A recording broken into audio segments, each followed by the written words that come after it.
All right, this was last night in Houston. Joe Kelly, he is throwing at guys. You remember the sign stealing scandal, the Astros, all that stuff going on down there? Well, the Dodgers haven't forgotten, even though Kelly wasn't on that team that lost to the Astros, but he was chirping. He strikes out Correa after throwing at his head, and then look at him getting off the mound. You know, he was making all sorts of facial gesticulations. Correa didn't want any part of it. Benches did empty, socially distanced, I guess. But today, even though there was nothing last night in that game in terms of ejections or anything else that I saw, Chris, Joe Kelly gets an 8-game suspension for this, which someone tweeted, and I thought it was a good tweet. Well, if Joe Kelly wanted fewer games, then he should have cheated instead of throwing at somebody's head. Just your take on this, because I don't think it's going away anytime soon. Do you? No, I don't, and I think baseball made this mess where teams are going to actively seek retribution against the Astros for the cheating. I don't endorse headhunting. I really don't. Neither do I. I sent a tweet out today where people thought I was like on Kelly's side and thought he shouldn't have gotten any suspension. No, that's not the case. You don't go headhunting like that. That's actually dangerous. But my real problem is here, he gets an 8-game suspension. That's equivalent to 22 games in a full season. That's a huge suspension for a relief pitcher who's actually expected to pitch 2-3 times a week. Where is the Astros' punishment here? That's why people are mad. The guy who tried to seek a little bit of justice, even though he wasn't on that team, for his current team, gets punished. But the entire reason that he and everybody else around baseball is angry, the guys who did that stuff, they're good to go? Come on. That's the problem here. That's why people are mad at Rob Manfred, mad at baseball, because they failed to punish the people who actually committed the original sin.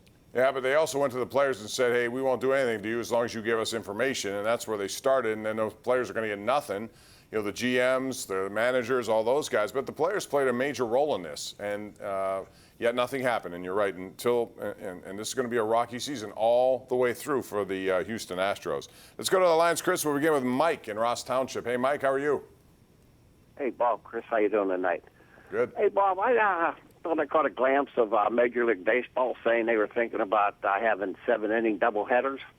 The men on second base in extra innings is bad enough. What do you think about the 7-inning doubleheaders? Well, the Marlins may have to play a few of them, or teams in their division who are losing out because they can't play anybody. Chris, I heard that. I don't think we're ever going to see that, although you don't know at this point. Well, you know what's funny about that, guys, is Bryce Harper, who isn't the best player in baseball or anything like that, but certainly has an outsized personality, has a loud voice within the game. I'm quite certain in the past I've heard him talk about 7-inning games and not completely dismiss it out of hand. And if it's a guy who his stats you would think would be negatively affected potentially to some degree by that kind of thing, if he is at least in principle thinks it's worth looking at, I think you at least have to consider it. And Bryce Harper's reasoning, I thought, was not bad. These games take forever, especially in the playoffs. You're trying to get a younger audience. Shortening the game might seem ridiculous to traditionalists, people who have grown up watching the game. But right now, what are you going to do? If a World Series game ends at like 11:45 on a school night, what kids are going to be up watching it? All right. I agree. We got a lot of tweets here. Patrick Ziegler are among them, as is George Lochner, both complaining about Gregory Polanco and when will the experiment end. He went 0 for 4 tonight, and he just came back from the COVID thing. He had to be quarantined. Maybe his timing's off, but they certainly need somebody to start hitting the ball a little bit more consistently. And right now, that offense, as I said, has been challenged, and we'll see what happens as they have the day off tomorrow and then go to Chicago. Let's go out to Matt in Butler, who joins us right now on the Fan Hotline.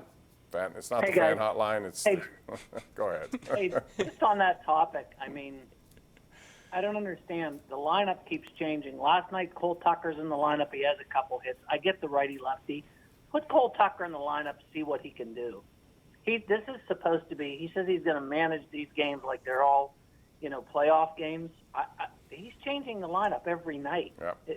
It ain't happening. You know what that's what that's a sign of to me is that he doesn't have a lineup that he knows he can go to. Like, you look at better teams, they know who they're trotting out there every day because more or less every one of them is a proven commodity to one degree or another. The Cardinals don't have that problem. The Brewers, to an extent, don't have that problem. The Pirates are going to put different lineups out because who do you know that you can trust from day to day? Bell, Reynolds, Newman, okay, but beyond that, there isn't Frazier. That's half your lineup, at least 4 or 5 spots that could turn over conceivably on any given day. Yeah, that's exactly right. And Yadier Molina played all 3 games last week against the Pirates on the weekend, and that's a guy you would think would get especially a night game, then a day game off, and he didn't. He played all 3. Chris, I want to ask you about the Penguins. We saw their first exhibition game yesterday. I watched Montreal last night.